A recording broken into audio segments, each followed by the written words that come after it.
Hi, my name is Lily. And my name is Shoshana. We have been researching the native current at the Thomas Crawford Trail.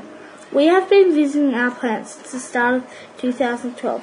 Our plant is located at latitude 4254 and the longitude at 274,147. The native current is a bush which grows to about 2 meters tall. The one we have been looking at is about 1 meter tall.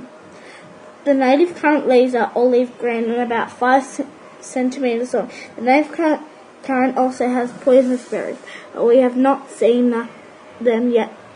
We have seen little ants and bugs on the leaves and the branches. They like crawling all over the bush.